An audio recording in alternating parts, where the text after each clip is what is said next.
morning, everybody. Welcome to the Government Oversight Committee meeting.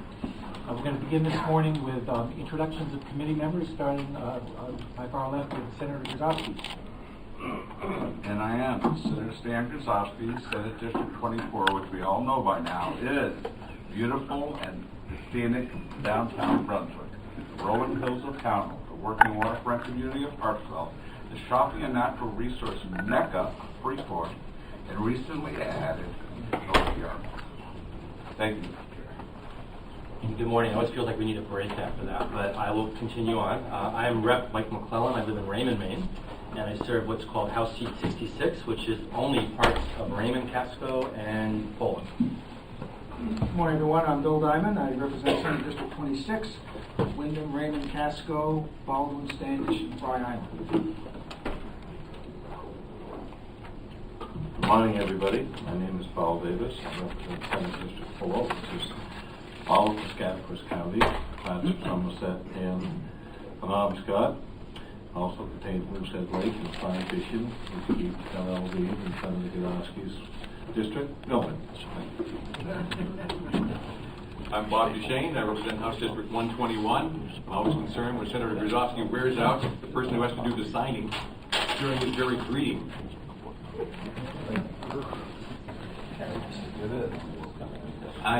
Good morning. I'm State Representative Chuck Kruger, House Chair of this committee. I live in Thomaston and represent St. George, South Thomaston, Cushing, Matinicus, Creehaven, and the island of Hispaniola. Good morning. I'm Dave Burns. I represent beautiful Washington County, past Hancock County, places where it is not going to snow tonight. Good morning. I'm Anne Mastracchio, and I represent House District 18, which is part of the city of Sanford, and I am going to be the first person to not expand on that. My name is Dick Campbell. I represent District 130, the hard-working people of Bucksport and Orrington. Good morning, Senator Chris Johnson. I represent Senate District 13, which is mostly Lincoln County and the Mid-Coast. All the towns there except Dresden, and adding the towns of Windsor and Washington.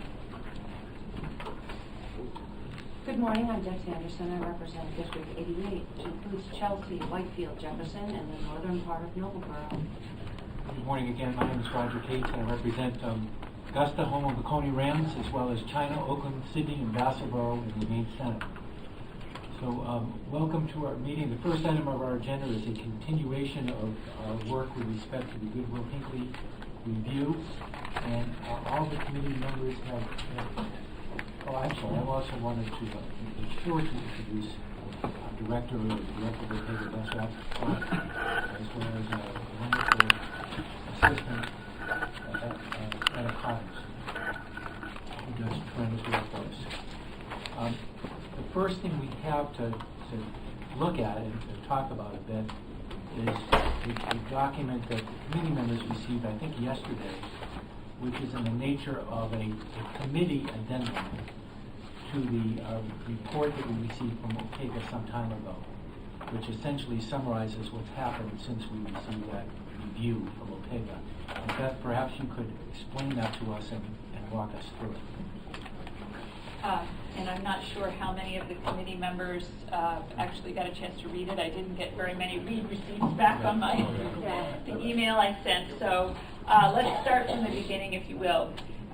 You might recall that back in February of this year, we discussed the committee's process for receiving OPEGA reports. And I'm going to direct you to tab G in the back of your books where you have all of your written policies and procedures, just to refresh the memory here about this. There should be back under tab G a document called the process and procedure for receiving OPEGA reports. So if you go down to step number 11 in that process is really where we're at, where the GOC has been holding one or more work sessions to discuss the report, held public hearings, and And step number 12 is the committee's vote to endorse or endorse in part or not endorse OPEGA's report. That's something that I think you'll be taking up a little later today. You might recall that this is the part of the procedure that we revised in February of 2015. The committee, we had discussion about the fact that the language in OPEGA's statute, that the vote of the committee was supposed to be around endorsing the report. There was vagueness or confusion about what endorsement meant, and we proposed and the committee approved a definition of what endorsing would mean for your vote, and that's described in step 12. Basically, endorsement is the committee's public approval of support for OPEGA's reported results and recommendations, that generally the committee will fully endorse the report if it finds A, the reported results are credible, objectively derived, and sufficiently relevant and complete with regard to the assigned scope for the review, and B, the reported recommendations are reasonable and appropriate for addressing the issues identified.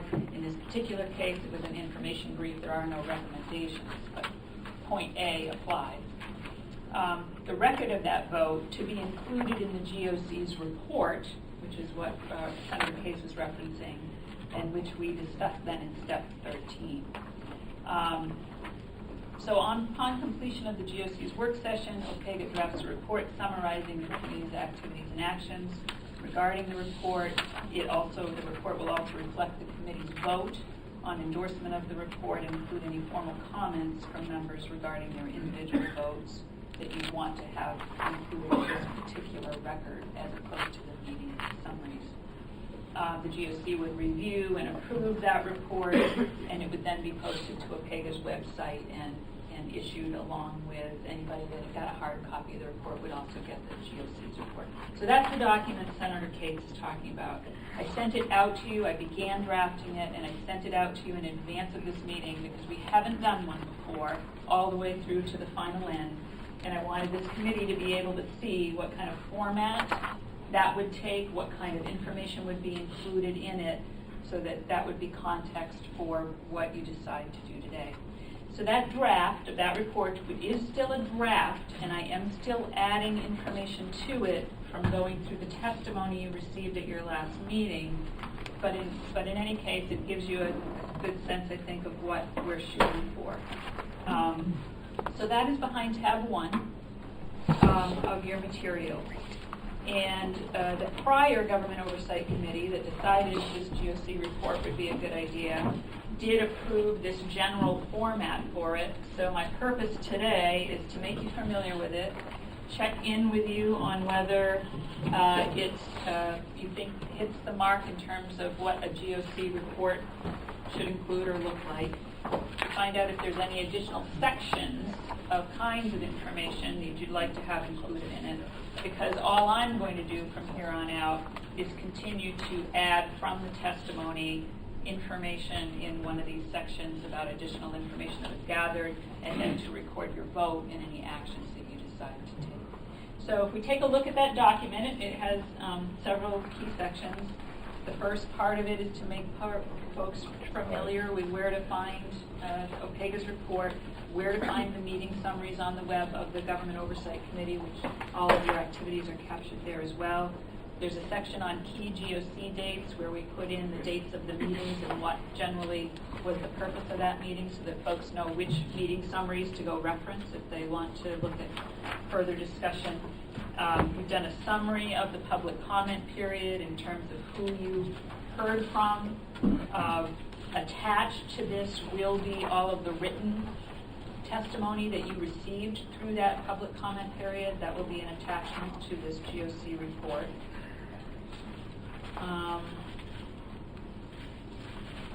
There is a summary at the end of that section that gives the themes of what folks requested that the GOC take for action, or sometimes the public makes recommendations about what it thinks the committee should do, and that's captured in the last paragraph on page 2 of the draft report, in the section just above the subheading Summary of Special Inquiry.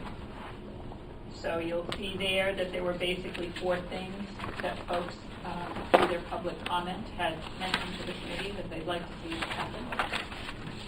The next section is a summary of the special inquiry that you held, and who was here, who you invited, the fact that you issued 2 subpoenas, all of that sort of thing, the protocols that you followed, the statutes that were relevant.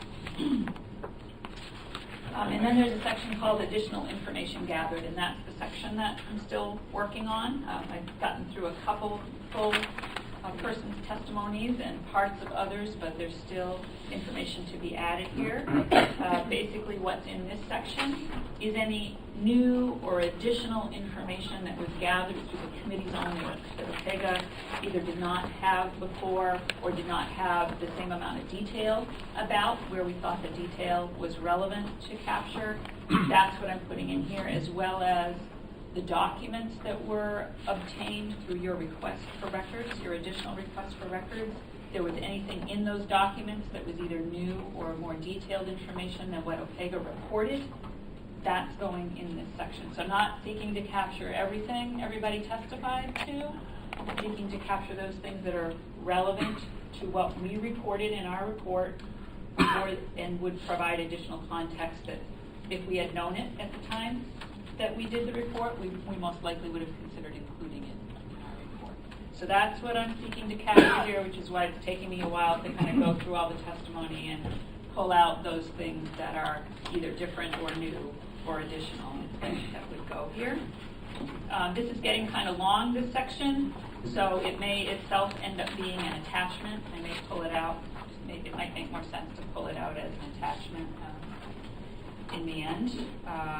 So there's that section, and then if you get all the way to page 10, which is currently the last page of the draft report, there's 2 sections there that have yet to be filled in, and I will do that based on what happens here today or at any subsequent meetings with regard to this report. One of those is GOC actions, and that's where we will report if there's anything the committee decides to do beyond the steps that you've already taken. And then the vote on the endorsement of the report and what the vote is, capturing that and any, as I mentioned, any special comments that committee members want to make sure are part of this record with regard to their vote.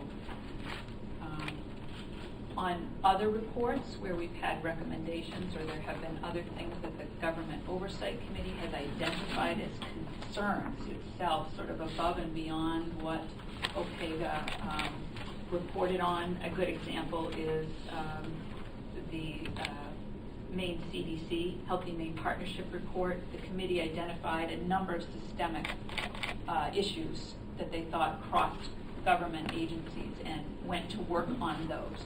So in that report, whenever it got finished, that has a section on concerns that the Government Oversight Committee identified and set to work on as well. So there is an opportunity to add particular pieces to this depending on what is important for the committee to capture and want to provide as their work. So that is the work in progress that I think is kind of a new thing for the committee to get all the way to the end of this process. But it is my intent to get it out to you when it's done and get through that whole process so that we can post it publicly when your work finished with your work. Thanks for that explanation. Are there questions about with respect to that? Representative Stracchio. Thank you, Mr. Chair. This addendum, like the report that you're putting together now, there's more information. But my question is, does it seem to you, I mean, I was reading through what you put together, it didn't seem to change the conclusion of the original report. No. To the degree we had a conclusion, we did. No, we said this is the chain of events that seem to have occurred. Yeah. Yeah. Nothing has, I mean, and we didn't get any information that changed those particular results that we thought of the first report. That would be my view. Other questions for Beth? Senator Diamond. Thank you, Mr. Chairman. You just mentioned that you're going through the information, making the final additions, and only using those items which are relevant. just for my own clarity, that means based on the scope of what we, as a committee, voted on Right. to do. Yes, and sort of But within the relevant in scope of the scope. report. Okay. Yeah, Okay, thank you. yeah, that anything that would further inform what's in the report, I guess would be. Any other questions for Beth? Everybody understand where we're going to go from here with regard to that? So I think what we're anticipating is that Beth will continue and complete that Government Oversight Committee addendum, you know, and then it's the chair's intention that we would send it out to people sometime in the next, I would suspect, 10 days for people to approve or not by email rather than waiting for our January meeting so we can try to bring this matter to a conclusion. Does that meet with everyone's approval, or do people have questions about that? Senator Byrne? I'm sorry, I'm trying to read and listen, and I think I misunderstood what you were saying. You're saying that we wouldn't take a vote today, we would do it by email? Only with respect to to this additional document we just have seen, which is essentially a summary of what's happened since we received the original OPEGA review. We would just either say, yes, we believe that's accurate, or we don't. So people could certainly have an opportunity to comment directly to Beth for a number of days. Okay, so we're talking essentially on two votes on the report. Right, One I think. now and one vote, one we received just. Right. I think we're anticipating we would take a vote today regarding the original OPEGA review. Any other questions, or yes, Representative McClellan? Thank you, Mr. Chair. So I guess the question I would have, if anybody has an issue with the report during an email, where do you see going from there? Sure, I it is a little clunkier than we might otherwise do it, but the way I imagine it is I would send it out to you, say, here's the draft. People please provide comments, things that you don't see in it, you think ought to be in it, things you do see that you've got questions about. To the degree folks are comfortable, I would encourage a reply all sort of scenario so that everybody on the committee can see what the comments are, and then I will take those and incorporate them through whatever resolution there seems to be to that into the report, get a final back out to everybody, and we'll just keep working it until it's at a place where all the committee members feel comfortable with it, and then we'll send it out with the final version for approval. Sorry. Yes, Representative. That just since I'm one of the newer people, I think, on the committee. So is there a goal, and almost from that hearing, there's a goal to have a unanimous final vote at some point, as opposed to 12 of us, 10 to 2? Is that the culture? I'm not sure. The culture is that all 12 of us have our own votes, and we are certainly happy when we are in agreement. It doesn't always happen. Okay. That is. But this is, I want to make the distinction Senator Case was making. This is not about OPEGA's review. This is about the report that will be the committee's report. And the committee's kind of laying it out there publicly, here's what we did with OPEGA's report. So hopefully we won't be at a place where there's a lot of disagreement about the capturing of what transpired. But I guess it's again new ground that we are breaking here. So as always. Thank you. Representative Sanderson. Thank you, Mr. Chair, and again, this is my first session with the Government Oversight Committee, but I'm wondering, why would we not that I want to drag this out for sure, I mean, this needs to be taken care of, but why would we not wait until the process is complete and take one vote? I'm just curious. Well, to me, the answer to that is because we're voting on two really separate things. I think, as Beth said, the OPEGA review, we have nothing to do with it in creating. They're an independent agency, and they present that to us, and we will either accept that by endorsement or not. But the second one is actually a Government Oversight Committee document that she's prepared for our consideration, but it's really our document. So I think that's the distinction.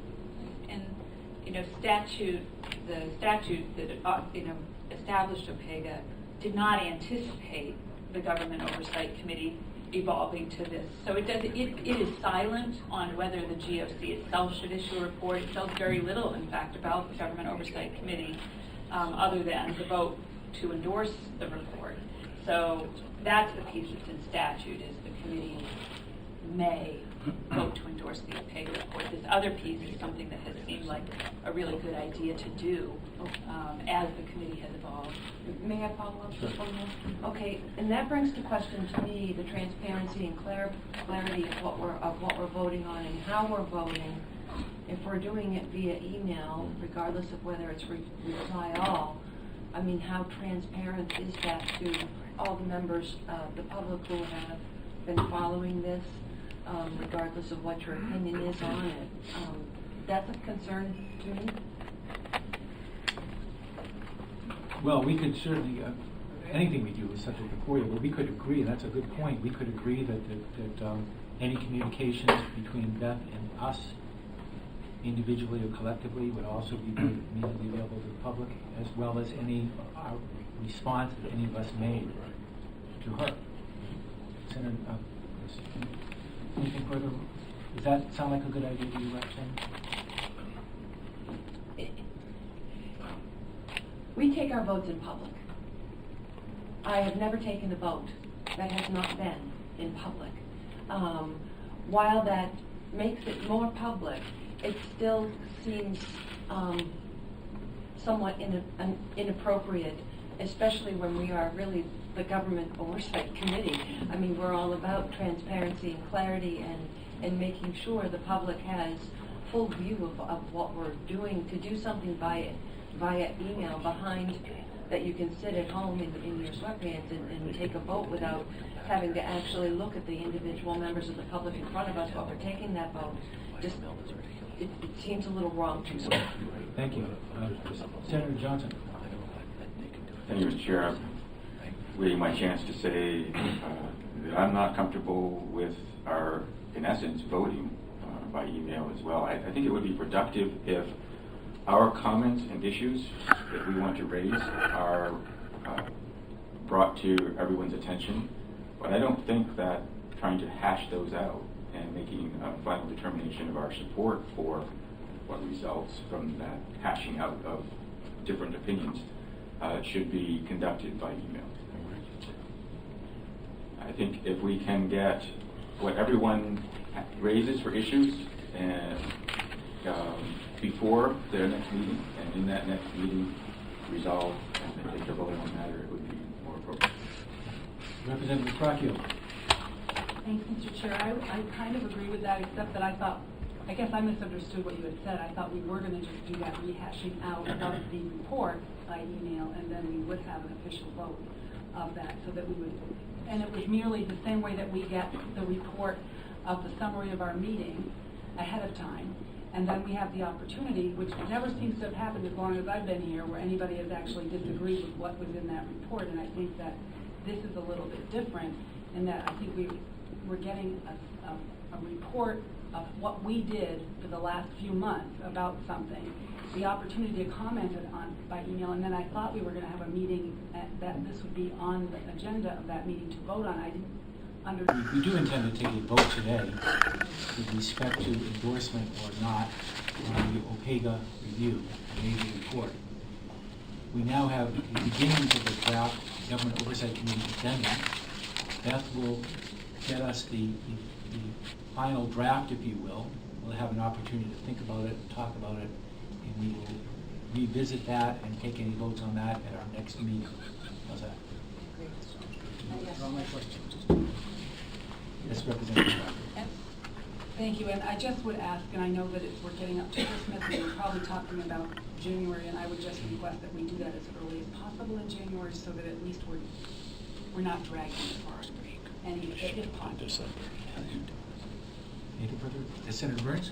I just want to add that this is a complicated subject that the Right to Know Commission deals with all the time, and I think we're taking the right path here by discussing it maybe informally and transparently, but then taking a vote openly here at the committees. Now that I think we've sufficiently confused everyone, we'll move on. So that's what's going to happen. We will not be taking a vote on this today.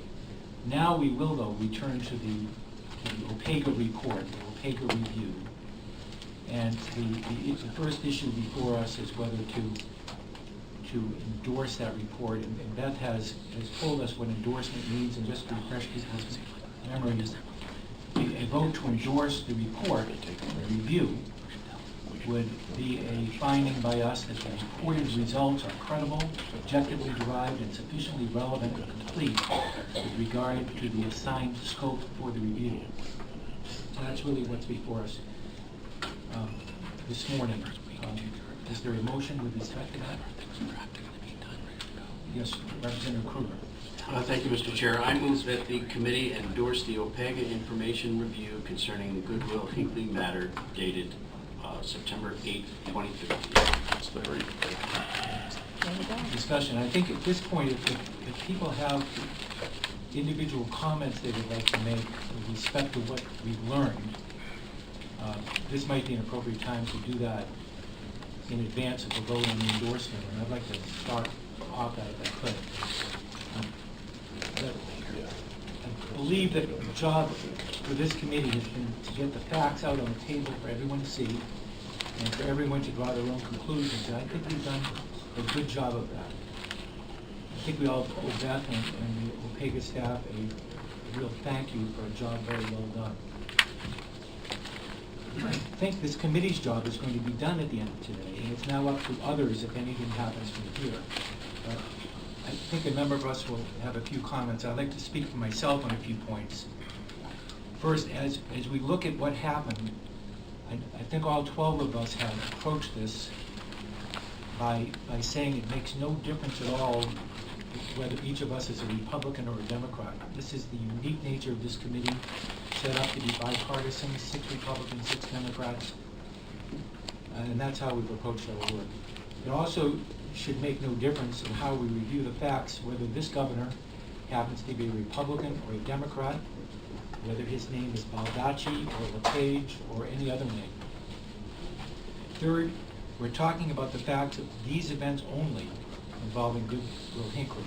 Others have suggested that we view these events in a larger context of some pattern of conduct by the chief executive. But that is not what our job has been. That was not our mandate, and we have not done that. I also think we need to keep in mind, as I think some have reminded us, that this is done in the context of politics, which is sometimes a rough and tumble sport, and we can't be naive about this. Many people will ask, were any laws broken? But that analysis is also beyond the scope of our work. We haven't looked at that question, nor have we sought any legal opinions on that question. This is not the forum to answer that question. So what have we learned after a rather exhaustive process, which involved numerous interviews, review of many documents, and a full day of testimony under oath? Here's what one person thinks we've learned. That Will-Hinckley needed a new president, that their board undertook a recruitment and application process. As a result of that process, the board decided it was in the best interest of the school to hire Mark Eves, and the board voted unanimously to do so. The board then offered the job to Mark Eves, and he accepted. The chief executive learned of the hiring and was upset by the hiring. The governor believed that Will-Hinckley was making a mistake. He believed that Mark Eves lacked the credentials to be an effective leader of the school. At that point, a number of administration officials, including the acting commissioner of education, a senior aide to the governor, and the governor himself, all communicated to Will-Hinckley that if Mark Eves were hired, discretionary state funding of approximately $500,000 a year might well be withdrawn. That money that the school was depending on would be pulled. Learning of this, the Harold Alfond Foundation became concerned about its own investment in the school. The president of the foundation worried that if state funding were withdrawn, the school might not be able to expand its student population and meet other performance goals. Based on that, the foundation itself decided to reevaluate its own multi-million-dollar financial commitment to the school and communicated that to school officials. Will-Hinckley now found itself in a terrible position. The school now faced the possible loss of state funding and the possible loss of Harold Alfond Foundation funding, both of which could cause the school to default on a bank loan and lead to potential foreclosure on some of its school real estate. In the face of these facts, the board decided to fire Mark Eves. Did members of the administration actually threaten to withdraw the funds? On this question, we have, from my perspective, the key testimony of 4 people. Jack Moore, who's the chair of the board of the school, Rich Abramson, the acting president of Will-Hinckley, Sarah Vanderwood, the school's lobbyist, and Greg Powell, the president of the Alphon Foundation. All 4 of these people are highly skilled in the use of the English language. All 4 of them could not have been more clear in their testimony to our committee. All 4 of them reached exactly the same conclusion, that members of the administration conveyed to them that if Mark Eves were hired, that state funding would likely be pulled at the direction of the governor. I reached this conclusion myself beyond a reasonable doubt. It quacks like a duck, it walks like a duck, I think it's a duck. On top of that, the most compelling evidence comes from the governor himself, who stated in no uncertain terms on television that he had threatened the funding withdrawal. There are those who will say, you're right, that's exactly what happened, but that the governor was completely justified in what he did. That it was perfectly appropriate to step in because of his belief that Mark Eves was unqualified for the job of president of the school. I don't agree with that myself for a couple of reasons. First of all, Will-Hinckley is a private, nonprofit institution.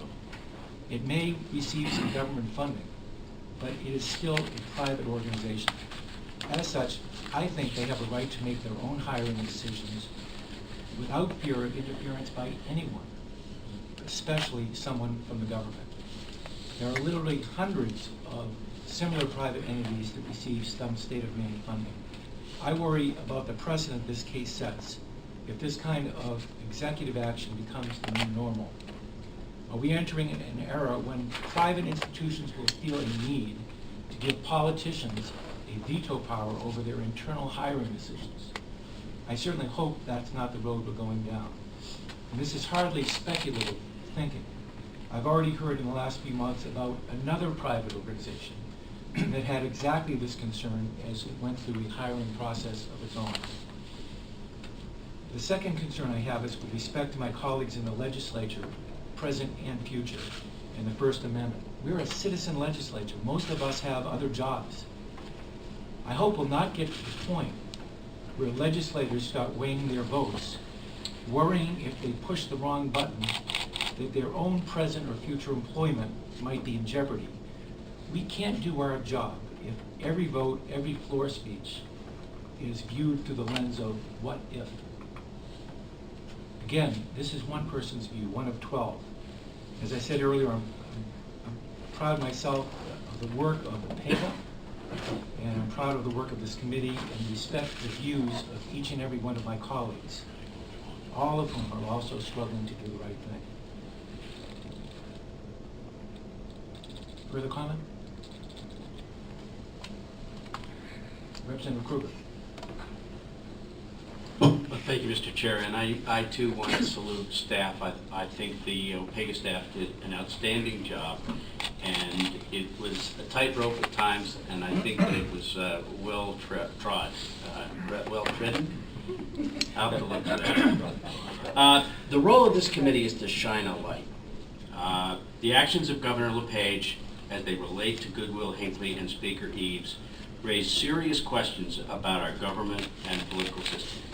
We had before us questions about the abuse of public office and taxpayer dollars and allegations that threats were made and carried out against an organization for at-risk youth to exact retribution against a political rival. These are questions that could shake the faith of Maine people in their government. We owe it to them to get to the bottom of this matter. If an elected official is able to use the power of his office to punish a lawmaker for his voting record, who among us is safe? Are any of us as lawmakers? What about everyday Mainers and independent organizations? They need to be able to go about their business without worrying about crossing the wrong person in power. As elected officials, our consciences and our constituents, not the fear of intimidation and retribution, must be the guide for our actions. These serious concerns move some of our legislative colleagues, Republicans, Democrats, and Independents, to request an investigation. We as a committee unanimously determined that OPEGA should investigate. That strong bipartisan vote showed how seriously we take our duties. We remain as committed to them when others try to undermine this effort and even attack our work and mission. OPEGA produced an excellent impartial report that spelled out what happened.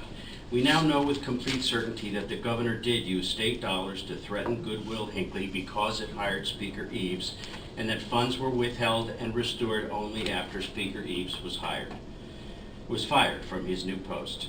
Now, with our fact-finding mission drawing to a close, it's going to be up to others outside this committee to decide what comes next.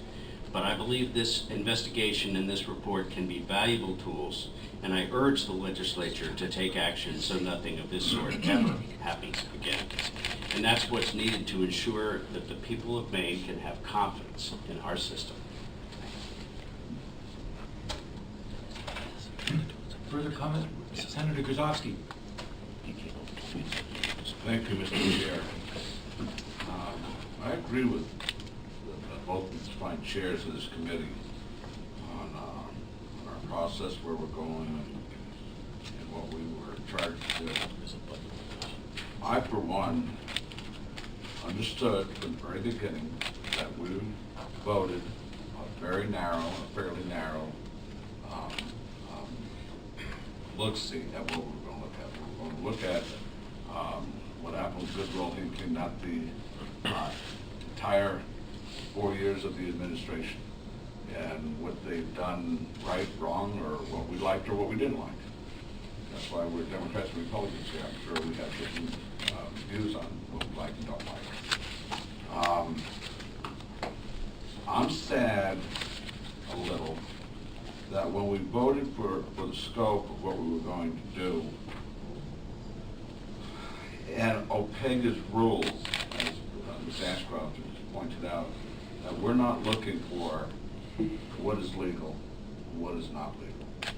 At the same time, I think we're looking at how politics is going to relate to our governing here in Maine. I think over the last several years, I've had the great privilege of serving under an independent governor, Democratic governor, Republican governor, is that relationship, how any of those chief executives deal with different parts of state government. I'm going to vote today with all good conscience for my constituents, what they think and what they feel and what they're concerned about, but not what they learned, because they haven't been sitting here to learn everything. We try to get them all the information we can, but I think it's going to be, at the end of the day, a vote that we can all come away agreeing that's what our charge was, to look into those areas, not to look in some of these other areas. So, thank you very much, Mr. Chair, for giving me a moment to speak. Thank you, Senator. Further discussion. Representative Sanderson. Thank you, Mr. Chair. I would like to thank Beth and her staff for all the work that you have done on this initial report. It was a tremendous effort, a lot of time on your part, and I agree with almost every part of it. I won't be voting to accept the report as a whole today, but I will be voting to accept this report in part.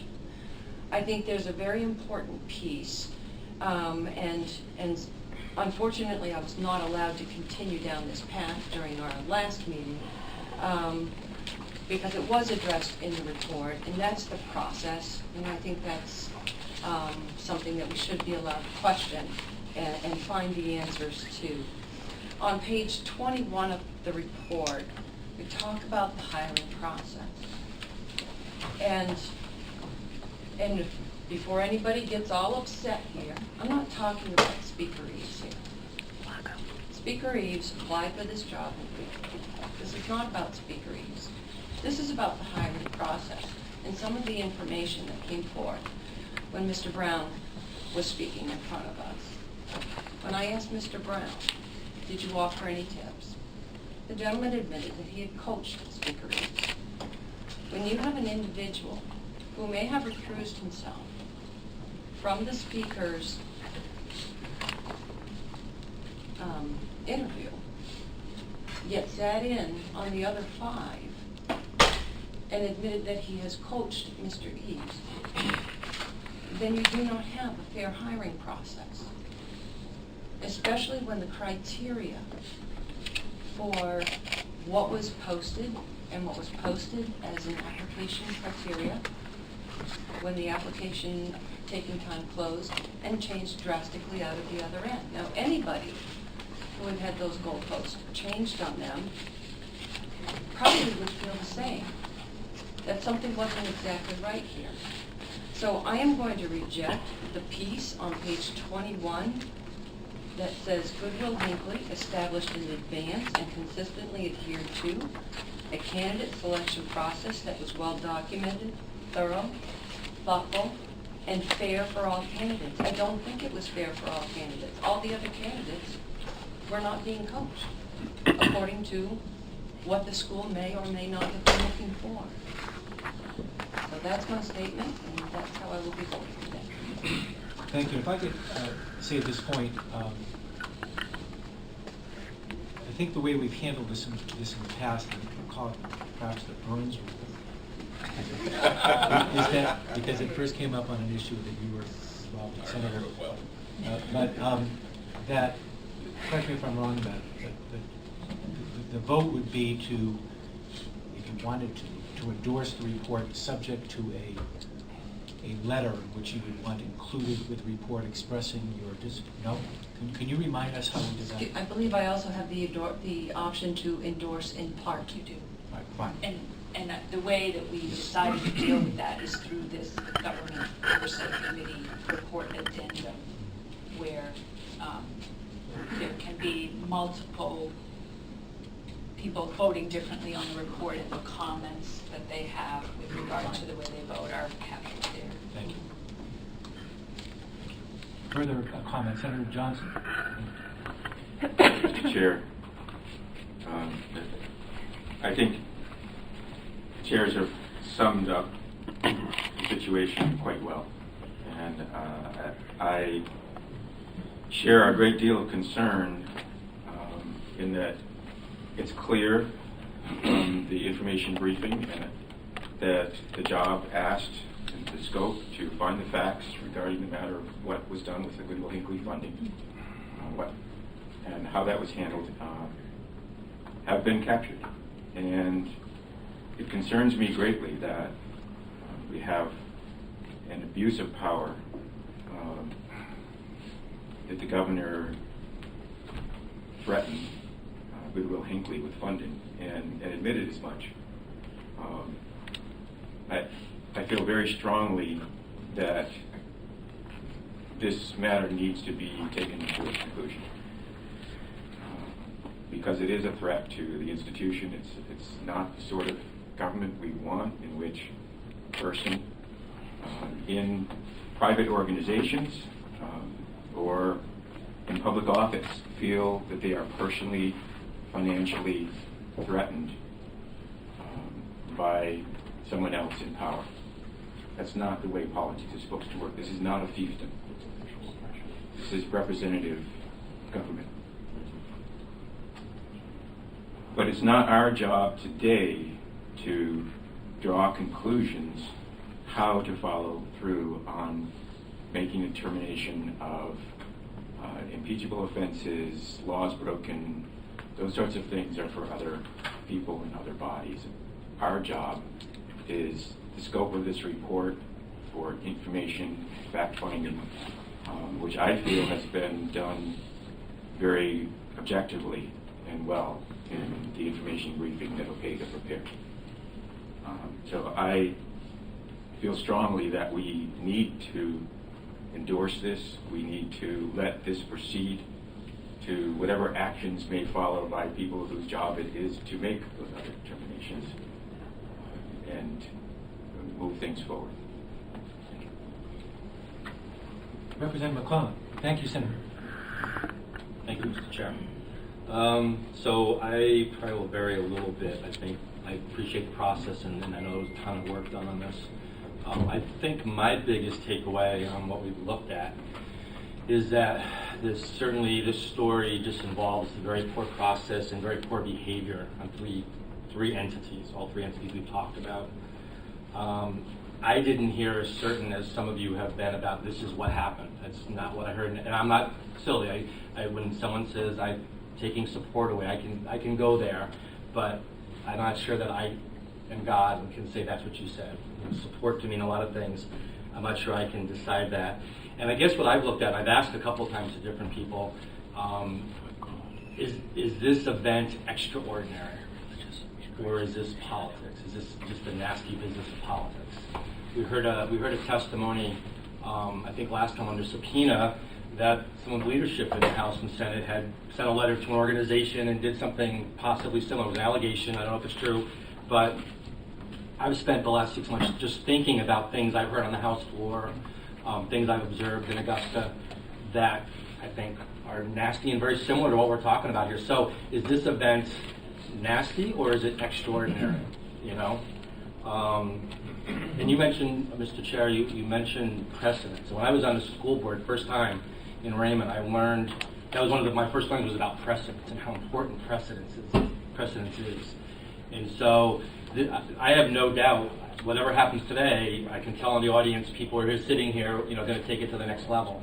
And that's fine. The precedence is going to be set perhaps, and then how many stories are going to fall into this? I mean, when people are called into leadership office because they're going to vote against a bill, and they come out crying, and I can assume being told if you don't vote for that bill, you're not going to be a legislator next time. I've heard those stories before. So precedence is important, and I just, as serious as I think this situation is, and as serious as the behavior was, and the process was bad, I think, this is a really big deal. So I just, as we all walk away today, I hope we think about that. Thank you, Representative. Representative Misraki was next. Thank you, Mr. Chair, and I really want to thank the chairs for doing such a good job at articulating what I think this report was wrong, and what happened here was wrong. Thank you, Representative. Representative Shane. Thank you, Senator. First, I guess I would like to thank everybody. I will start, I guess, with the staff itself. I think what the last few meetings have demonstrated is that the original report was really extraordinarily accurate. Nothing came up later that contradicted anything that was in the original report. The original report did outline some gray areas, and I think that's what we delved in as we went forward with the additional compelled testimony and the cooperation of other witnesses who we asked to come in. And that, I think, cleared up a number of questions about, did anybody else in the governor's staff act on their own authority without permission or knowledge of the governor? I think we pretty much cleared that up and can now accept what the governor said out in public. Yes, he did it. He was responsible. He put it in writing. He put it on camera on Channel 8. He even told Tom DeJardin, I do not want to spend any more money than I'm legally required to. It was the governor who did this. Nobody else in the staff was acting without authority. That much, I think, is clear, and I think we were able to go through that process to show that. This is extraordinary. I would differ a little bit with Representative McClellan, because if this isn't extraordinary, it darn well should be going forward. We better make it that way, and I think people should demand that. There is a difference between whatever political horse trading and arm twisting may happen on a bill or in matters before the legislature and attacking a man's employment and the income it takes to feed his family. That's extraordinarily different, and if it's not, it better be. So thank you. Thank you, Representative. Senator Dunn. Thank you, Mr. Chairman. This review that we did on this topic, I think, strikes to the heart of what this committee is all about. I've had the privilege of serving on this committee and having 3 different major reviews And that's been an experience, I have to tell you, and it's one that each time the committee rose to the occasion, and they rose to the occasion for the most part in a very bipartisan manner. But of all of those three major, highly sensitive reviews, to me, this was the one that was the most significant. And to me, it's the most significant because we, in this case, were dealing with the most powerful person in the state, and the precedent, as the chairs both said, may have set. And if we as a committee are going to maintain the significant role that we have and the important role that we have, and may I say, we are all the public has. We are all the public has, GOC and OPEGA. Because without us, this would have literally gone away. So I want to just capture the significance and the importance of who we are and what we do as our jobs on this committee. And I think that what staff has done has been complete. I think what other people, other groups, other organizations, the Attorney General, the House, whatever they do is what they do. Our role, however, was the most important because we did, in fact, lay the groundwork. And I also want to say, I think the public and the media and the press have sometimes misunderstood what our role is. Our role is not, and we've kept saying this, to come to a conclusion, make a recommendation. Our role is to gather the facts and present them, which is what we did. So I will close, Mr. Chairman, by reiterating that the public only has us. Only have us. They only have OPEGA. And without our significant attention and staying on task within the scope, then we won't have anything. And I want to thank the staff and the committee. I think everybody on this committee has done a wonderful job in staying tuned to what we have to focus on. So, thank you, Mr. Chairman. Thank you, Senator. Further comment? Yes, sir. Representative Campbell. Thank you.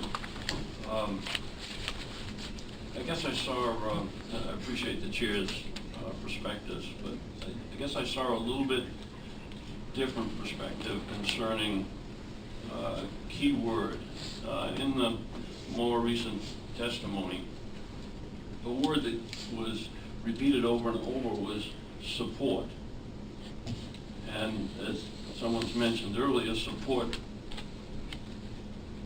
in most instances didn't get to the word funding.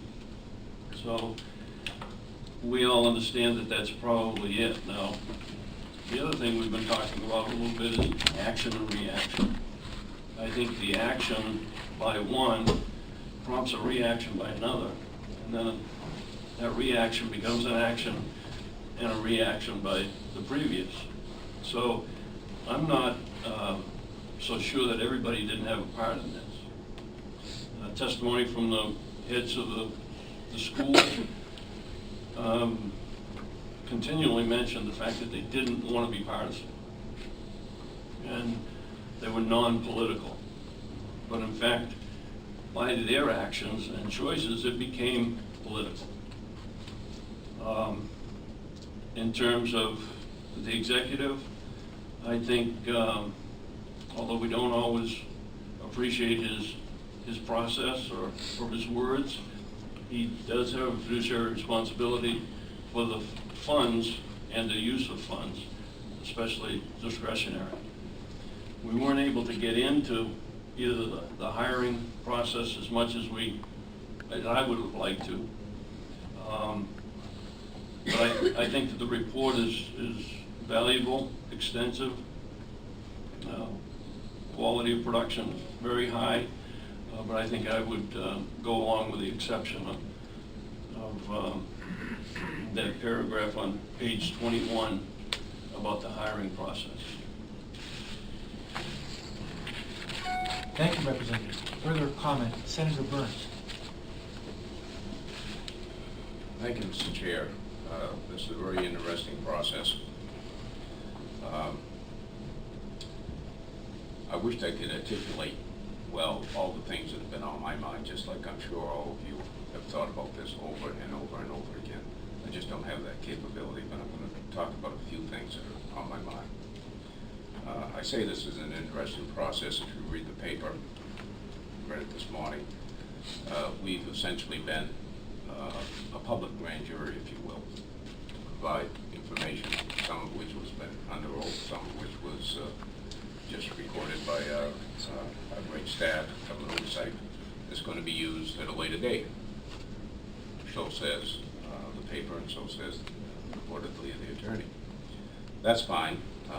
We're not to be concerned about that. We're to be concerned about doing a review. And that's why I voted for this review, like everybody else here, when we started it.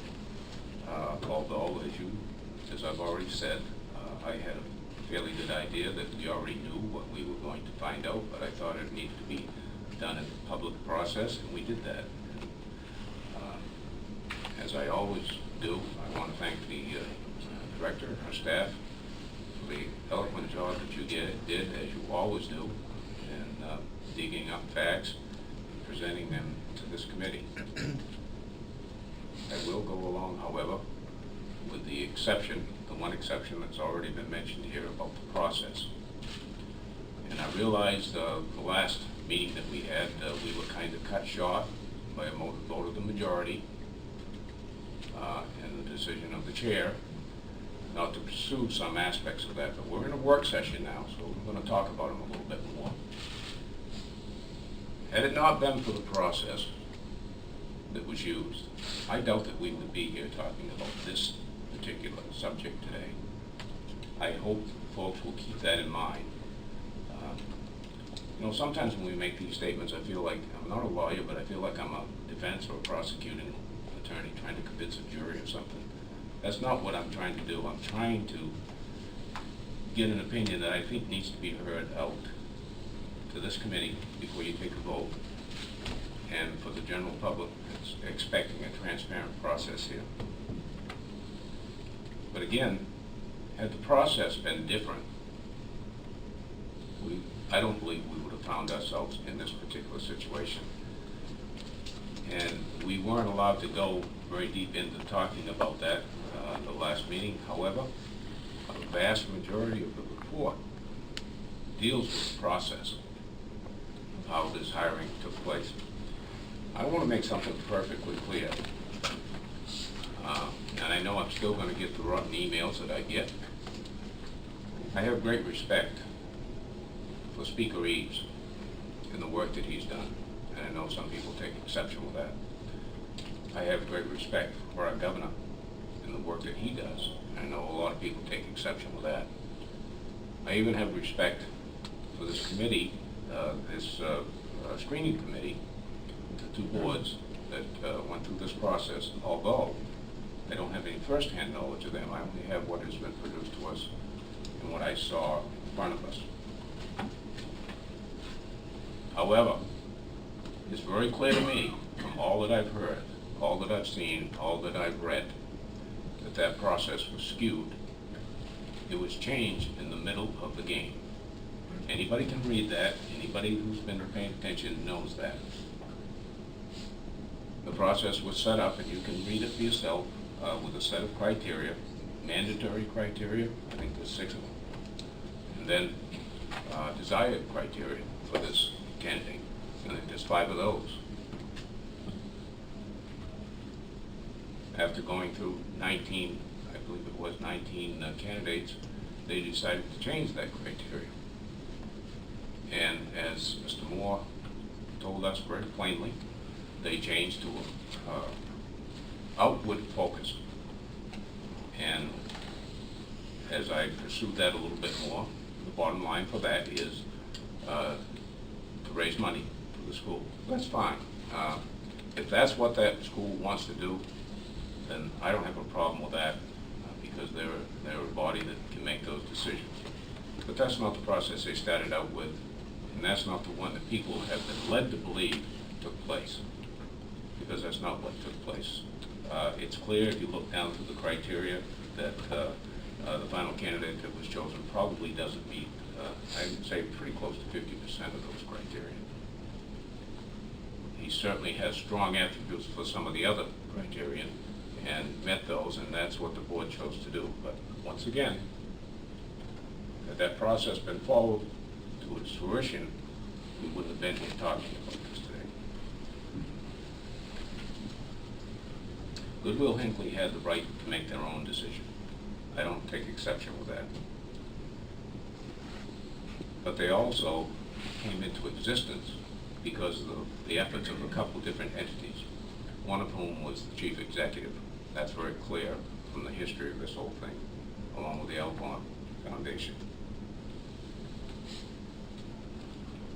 I've heard about a lot of discussion about dirty politics, the process being that was followed here being corrupt, and the heavy-handedness, I guess, of government. But we have something we call executive privilege that the rest of us as legislators don't enjoy, and certainly the general public doesn't enjoy. But we give that, I think, to our leaders, certainly our chief executives and our president. Now, whether or not what happened here falls into that, I don't know. A lot of sharper minds than mine are going to make that decision, apparently, in a court of law where the evidence, if you will, is tested to a greater degree than we're capable of doing right here. So I certainly will wait to see what that decision is. But I do know it exists. I do know that there's such a thing, executive privilege. And I do know we expect our chief executives to exercise that from time to time. We all say that we want transparency. I don't know anybody in this room or anybody on this committee that wouldn't say that we don't want more transparency. That's what this committee is all about, transparency. But when we get transparency, the hue and cry goes up, foul. And we know we've heard that several times, many times, in the last several years. I'm not quite sure I understand this dilemma. When somebody is transparent and they speak what's on their mind and they tell you what they're thinking and they tell you what their opinion is, we get upset and we cry foul. When the exact same result is desired and pursued in a non-transparent way, there's silence. Even though the results are the same. You can think back in your history, all of you know of things, particular examples where the same type of process has probably been followed, but it's been behind closed doors. We as a society say we don't want that. We want our elected officials to be transparent. So when they have the audacity to get up in front of the press, to be transparent, then we cry foul. Now, I don't know. Maybe this was more than is acceptable to the citizens. So I guess we're going to find that out. But I'm going to stand on my principles on a couple of different things. I don't believe this was a fair process that was followed, even though they might have thought that they were doing what was best for the school. You still have to follow a set of criteria, I think, that is fair for everyone. There was a way, I think, a methodology for them to change that. I don't think that they followed that. I believe that Speaker Reeves saw an opportunity, or was told about an opportunity for a good job. He felt he was qualified for, and may very well be, to the greatest extent, considering the criteria that's now being claimed to be what they wanted for the school. I don't blame him a bit. Had I had the ability and the qualifications he had, and that a job had been offered to me, I would have pursued it too. But on the other hand, I also know that our chief executive put his sweat and blood into making this school viable, something that's been good for this state, good for many, many deserving kids. He saw it as going the wrong direction.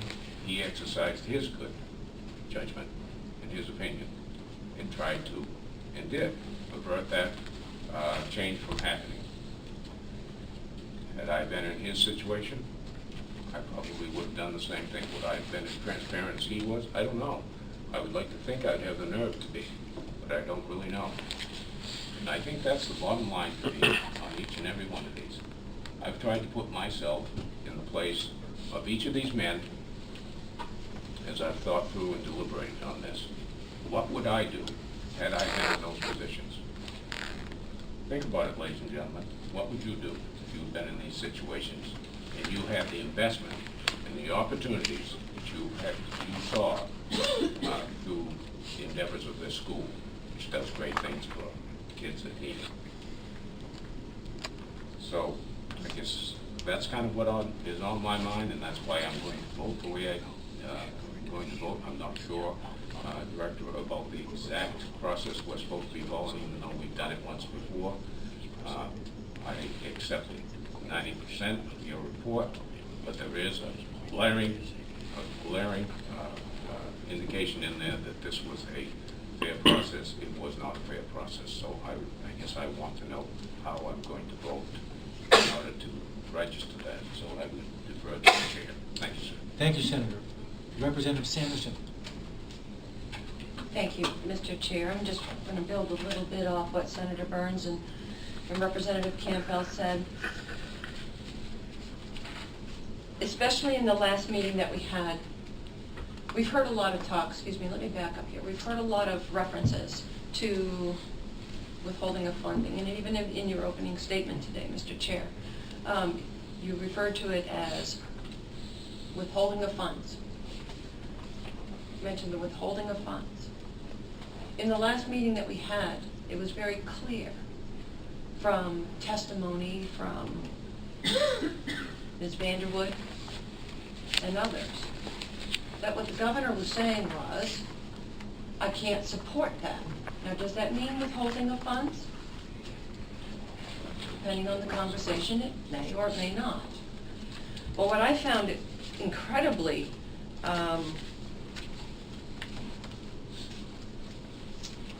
what I found was Mr. Powell's testimony when he spoke to the governor. They've worked together very hard over the last few years, supporting this school, ensuring that they get off the ground, ensuring against vigorous opposition, that they had the extra funding that they needed when it came apparent that they were going to need this extra funding in order to be able to house some of the students who needed to stay there and get their education. That there was a tremendous amount of support, and they had worked on that together since the 125th. And what I found very interesting was when Mr. Powell was talking or speaking of his conversation with the executive on the phone and the distress that he portrayed, the governor's words, about the decision that had been made to hire, and I'm not even going to go into the speaker's qualifications, someone who had been such a vigorous opponent to the school. That's what's more important to me than qualifications. People can learn things. But when you're a vigorous opponent to the actual mission of that school, to begin with, at its inception, against an executive who was such a proponent of it, is it understandable why maybe the governor was a little upset? I think so. I would have been upset. What I found marked in that testimony of Mr. Powell was how, after their conversation, I believe he said it was quite a while after that that he wondered, did the governor's support mean withdrawal of funding? The governor's mentioning the withdrawal of support was not apparent to Mr. Powell at first, that the meaning was funding. When I hear the governor say, I can't support that, I hear, I can't support that decision. I can't support giving extra money above and beyond what any other school receives from that miscellaneous account to a school who is going to hire somebody who was in such vigorous opposition. I think that's an important point. Everybody who came up and testified last week never said, and they admitted, they did never heard, you will not receive funds if this goes through. The word used was support, and I think that's an important differentiation to make there. With every act, you're going to get a reaction, as Representative Campbell said. And I understand the executive's reaction to the act taken by the board. There was obviously, from this report, question about what would happen or what the governor's reaction would be. So there was full knowledge on part of the board that this may not be a popular decision. Yet they made the choice to go ahead. As Representative McClellan said, I don't think there's any one person at fault in this mess. I think it's a combination of reactions, poor choices, poor actions that have got us here today. Thank you, Representative. Chairman Kruger. Thank you, Mr. Chair. I would just like to remind the representative that nowhere in the scope of this review were the speaker's qualifications or the process by which an independent institution makes its hiring decisions. Nowhere is that in the scope of our review. It's just not there. And I understand you don't think it... Mr. Chair. Briefly, Representative. Thank you. This entire report is full of what happened in the process, how we got to where we are, how we reached what happened. And I think to not talk about that, because maybe it's unpopular to some folks, about how this whole event reached its conclusion here, is short-sighted. You cannot look at what happened, an event, and not look at what led up to that event and get an entire story. To do so is being short-sighted. Senator Johnson. Thank you, Mr. Chair. This report is full of information about the process precisely because it's trying to construct a timeline of what happened when, who said what, and what was communicated regarding funding, and how that funding was ultimately a quarterly payment withheld, etc. That's within the scope of the investigation. So let's get back to that scope for a moment. How the governor felt about Will-Hinckley, how he felt about the hiring of Mr. Eves. Those are really not germane to the question of what actions were taken regarding funding of Will-Hinckley and what were the consequences. We have the testimony of Ms. Vanderwood, and we have the supporting testimony of others, that the support from the governor was understood to be directly related to funding. In fact, Ms. Vanderwood's role was expressed as one in trying to secure that support in the form of funding for the school. And when she was contacted by the governor's office, what other possible intent would there be? Certainly there was no other intent or meaning taken by her when she communicated to us that it was very clear funding is what support meant, and that nothing further that happened after that to ever make her question her assessment of that message. You know, obviously people are motivated by how they feel about things, but what we're trying to get to here are the facts. We're trying to get to how people acted based on whatever motivation, feelings or otherwise. And their actions as public officials are ones that are absolutely subject to our scrutiny. The governor himself said, yes, I did why wouldn't I, regarding threatening funding? So regardless of how your feelings fall on this matter and how the governor's feels about Will-Hinckley and about Eves, the question before us is what happened to the funding, what actions were taken, and what happened as a consequence of that. And I think that we have an excellent report that answers that before us. As usual, OPEGA has been very diligent, very thorough, and very independent of people's concerns regarding politics raising its head. It's never entered into OPEGA's work. And it shouldn't enter into ours. Nor should feelings about how people were driven to their actions. That's for someone else to determine the relevance of when we're looking at what these constitute and what are the correct remedies.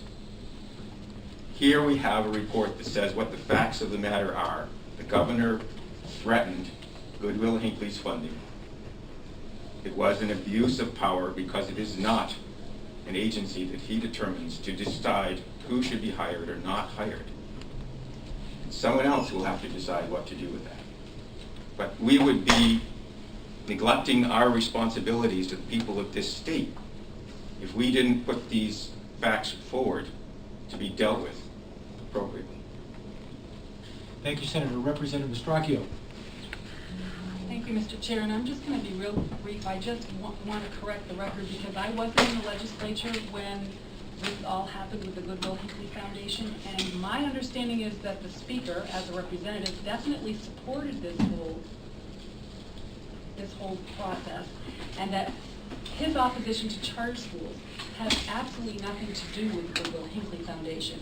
I think that if he had been someone who, as Representative Sanderson characterized here today, somebody totally in opposition, they would have never even considered him, and that is not the fact at all.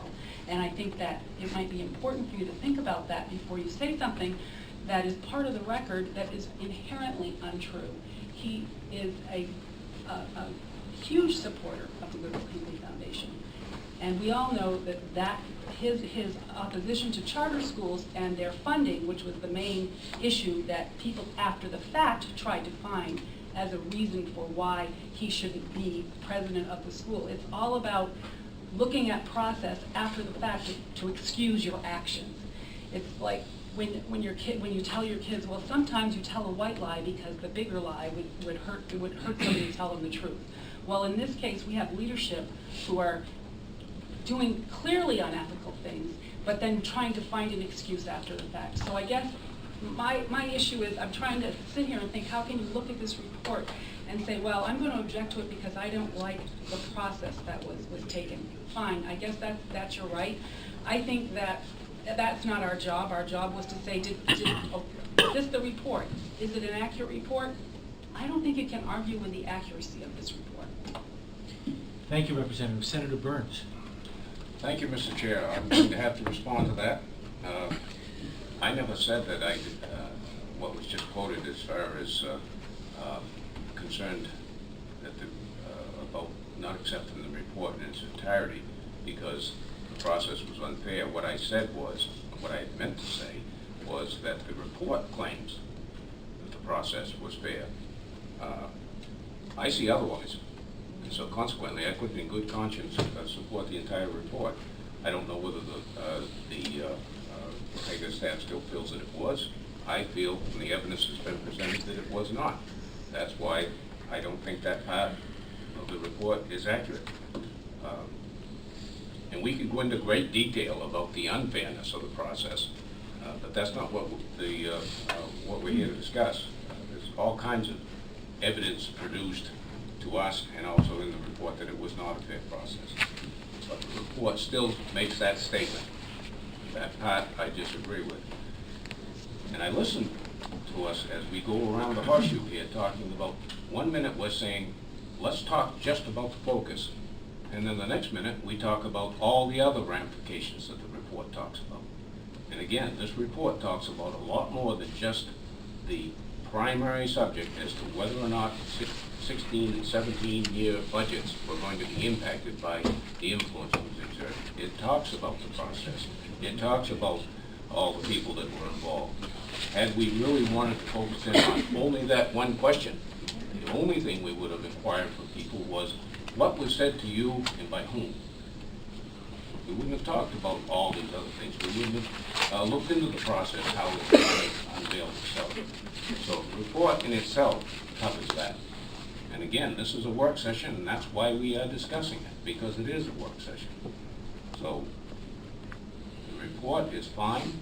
It's like other reports that we've had presented to us. It does go beyond the scope a little bit, but I think that's necessary when you look at an event that takes place. You have to look at what led up to that, and that's what OPEGA did, and that's what we also did here during the committee's efforts. So I think that's very appropriate.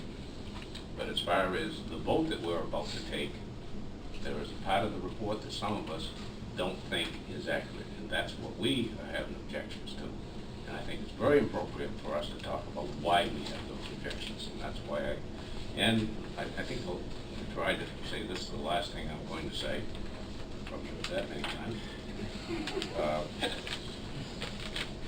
All you have to do, I'll go back to the transparency, is look at the public statement that the governor said when this very thing very first came to light.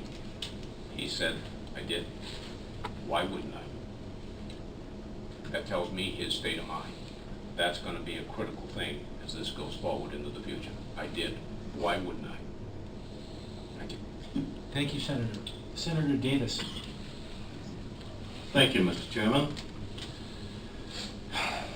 An awful lot's been said here this morning, and I've heard a lot of things kicked around, the word ethics and all those type of things, and it's easy to kick those words around. Sometimes they're pretty hard to apply, though. I was very disappointed at the last meeting that we didn't have the opportunity to question Mr. Brown further. I had some questions about him. Senator Burns and I spend our lives in law enforcement. When you investigate something, you investigate all aspects of it, not just what is pleasing to the ears. However, I don't think the hiring process was fair at all, and I would agree with my colleagues that say that.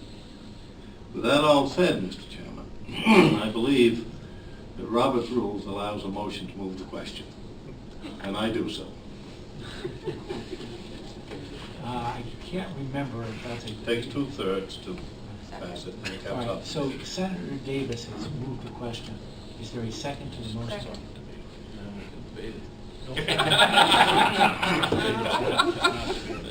It's a non-debatable motion. Is there a second to his motion? I second. Seconded by Representative Sanderson. All in favor of moving the question, please raise your hand. 1, 2, 3, 4.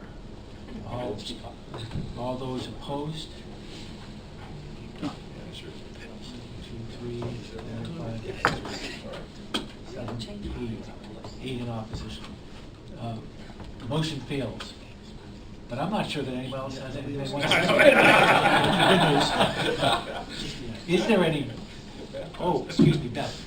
Thank you. I apologize for interjecting in this, but since there's been such a big deal made of our statement in the report about whether the process was fair, and on behalf of Will-Hinckley also, I feel a need to speak up.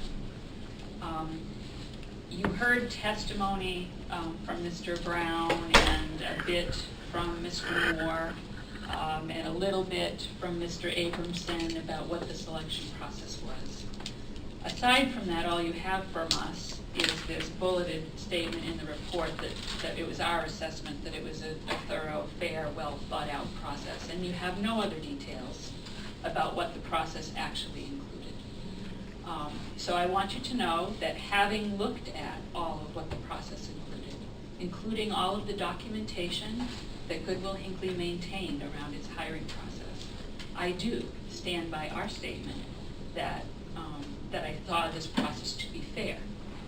Having said that, it was not my consideration or our consideration to take what was initially laid out as the qualifications that they desired for the position and compare it to where they ended up in the hiring process. I think Mr. Moore described that to you as something that evolved over time, and I can certainly see why you would characterize that as being not what they set out to do.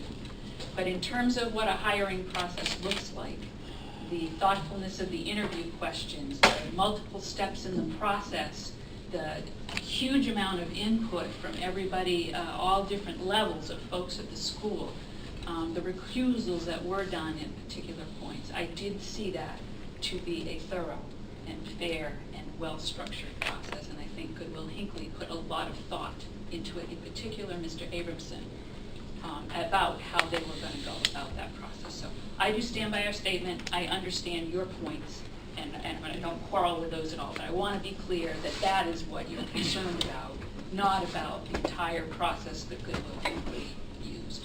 It wasn't like he applied and he was hired. So I want to be clear about that. Thank you. Further discussion, Senator Burns. Well, seeing as how we decided to continue the discussion, and I voted against that, I'm disappointed to hear that, Director. I've sat on a lot of screening processes. I've never sat on one, or allowed myself to sit on one, where somebody from the inside influenced the process through coaxing, through listening, through taking part, or recusing themselves at their own volition. I've never sat on that process, and I would refuse to do that. And that was testified to the last time we met. And so consequently, I believe that this process was skewed. Thank you, Senator. Representative Sanderson. Thank you. And in regard to the initial report that was written where it says it was a fair process, Director, that was before you had interviewed Mr. Brown, before we had the opportunity to ask Mr. Brown these questions, to fully understand that he himself admitted, when I asked, did you offer advice or tips to Speaker Eves, and he had said, yes, he coached them. He coached him on what the school was looking for, his strong points. Okay, that is, again, by his own admission, something that was not done to the other applicants because, and I quote, they didn't ask. When you have an individual who had the opportunity to sit in on the other 5, when we're down to the 6 finalists, on the other 5 folks' interviews, and though he may have recused himself from participating in Speaker Eves' interview, still had that inside knowledge and self-admittedly admits that he coached the individual, I don't think that makes that flies in the face of that comment. Now, while, granted, their overall process and the documentation and the questions that they are asking may have all been laid out in a very fair and concise way, that testimony in itself leads me to understand, or leads me to believe very strongly, that that comment within the report should not stand as it is without some sort of counter comment to it. No, I understand that. Thank you. I understand. Thank you, Representative. Representative Kruger. I'm very sorry to extend this, but I have to respond to that. You have several facts wrong, Representative. I don't think you'll find the word coached in Mr. Brown's testimony. What I heard that day, and I believe, is that Mr. Brown offered some tips to his friend on preparing a resume. That's very, very different from coaching. And I don't believe that Mr. Brown participated in the interview either. I know he attended one meeting in Brunswick with other applicants, but I just need to get the facts out and correct you, because you really need to look at the record, and I really don't like the idea that we're spinning this as some story involving Mr. Brown, because he doesn't enter into this at all. And there wasn't coaching. I'm quite sure of that. Thank you, Representative. Is there further comments? Senator Burns. Yes. Thank you, Mr. Chair. Mr. Brown's exact comments were, I told him what the school might be interested in, and I told him he might consider highlighting these schools. If that's not coaching, I don't know what is. Thank you, Senator. Senator Davis. Mr. Chairman, I would urge the chairs to be careful they correct other members. Thank you, Senator. Representative McClellan. I didn't see him for a while. I early on had mentioned the word extraordinary, and I think I clarified that I don't think this has been a great situation, but is this extraordinary? And Representative DeShane said that he hoped that this wasn't. I mean, he hoped that this wasn't how things go. And that's the saddest takeaway for me. I remember when I got up here 5 years ago, thinking how in Washington this is how they operate, but not in Augusta. And I think that's my takeaway is this is politics. This is how things work up here. So I think this is bad behavior on many parts. I, again, don't see it as being different than a lot of other things I've seen in 5 years. Sad. Thank you, Representative. Senator Johnson. It's a very sad statement for me. And I can't agree with that being the way that politics is in Maine or should be. There have been instances in Maine's history of other people abusing their power. Probably there have. There seems to be a pattern of that happening with the current administration. But I'll be darned if I'm going to sit here and say that that's okay, that that's politics as usual, that that's the way we should accept things, because it's not. It's not our job in the Government Oversight Committee to say that abuse of power, breaking the rules by which our representative government is supposed to function, is okay. And I will continue to oppose when I see violations of that at every instance. Thank you, Senator. Further comment, Representative McClellan.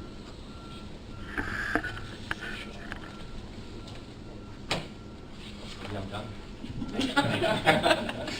And please, I'm not saying I'm happy about it, boy. I definitely see a lot of things up here I don't like. And I was talking to my wife last night about this. There's a part of me that would love to see this go forward, because I've been thinking for 6 months the instances I've seen in 5 years up here. And I'm just saying consistency. If we're going to do this, it's great. Let's go for it. But it's not just going to be about the governor. It's going to be about a lot of people. Thank you, Representative. I don't think I'm seeing any more hands. That was Sitting on mine. So, would you again review for us what our possible votes are before we Sure, start voting? you have a motion on the floor to endorse We do. the report in full. You have a motion pending to endorse the report in full. I think this is how it works when you do bills, that you take a vote on that motion, and then if there's another motion for a minority report, so to speak, that is made and that vote is taken, and we would record that as such. And we will note what the specific objections were around the Okay. endorsing in part. Okay. Everybody comfortable with that process? Representative Campbell. So we do minority reports, or we endorse in part, I and the in part is the exception? I think what I've heard, correct me if I'm wrong, is we're going to there's a motion on the floor to endorse in full.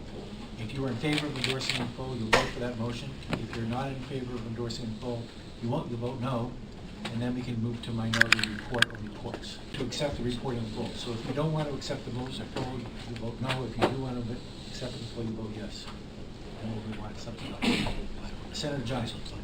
Thank you, Mr. Chair. Just for clarification, this is not a report to the legislature, which then a determination of which report to accept will be voted upon. So I'm mystified as to whether this is an appropriate process. How would the minority opinion matter or move forward or become a matter of record? Perhaps if we could clarify what would become of that, it would help my Well, understanding. and let me, whether this before is- Beth answers that question, let me say it's the intention of the chairs to send whatever we do, one report, majority report, minority report, to the presiding officers of both houses. So perhaps that helps you answer the question. Beth? I just want to say again, the purpose of this is to record for the historical record what it is you all voted and why on this report. It will be recorded in the section of the GOC report that says GOC vote on endorsement of OPEGA's report. It will reflect that there was a vote of however many for full endorsement and a vote of however many for partial endorsement, with these being the reasons for the partial endorsement vote. And that will be the record, and it will be conveyed as the chairs explained. Does that help? Okay, does everybody feel comfortable with this process now?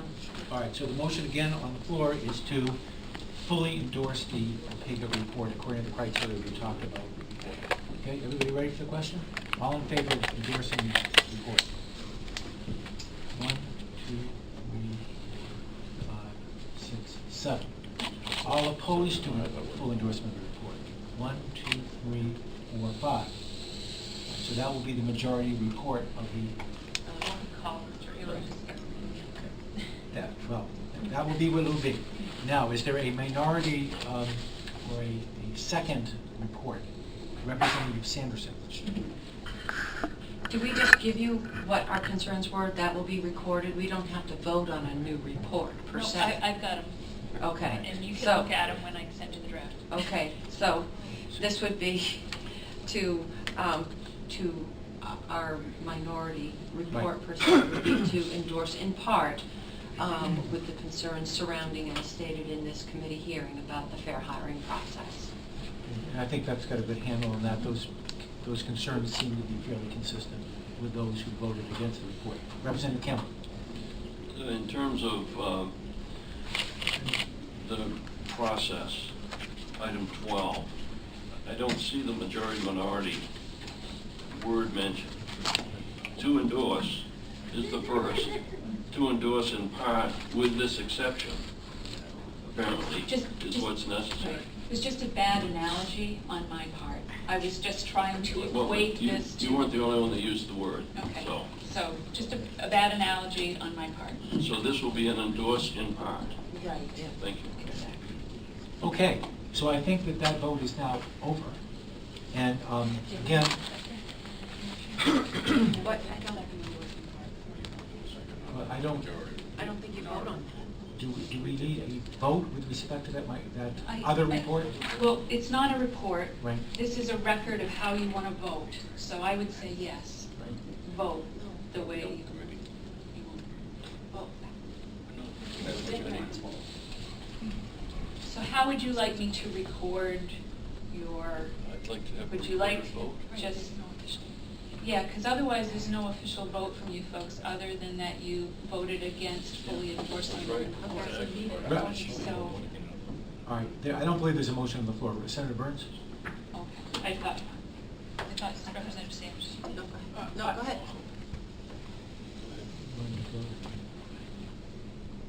Oh, I don't care. Somebody needs to do it.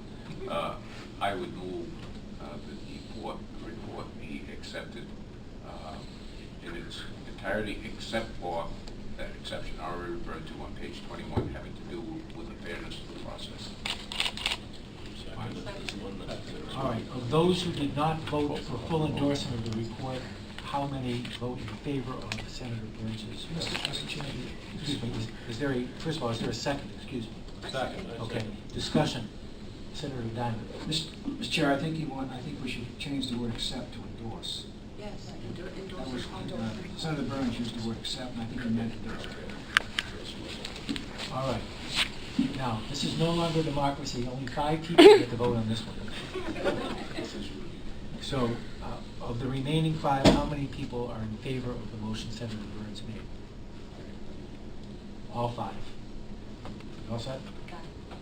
And again, Thank you. however these votes are presented, the 2 chairs intend to communicate with the speaker or the president and transmit those votes as well as the reports to those 2 individuals or clerk and secretary. Good.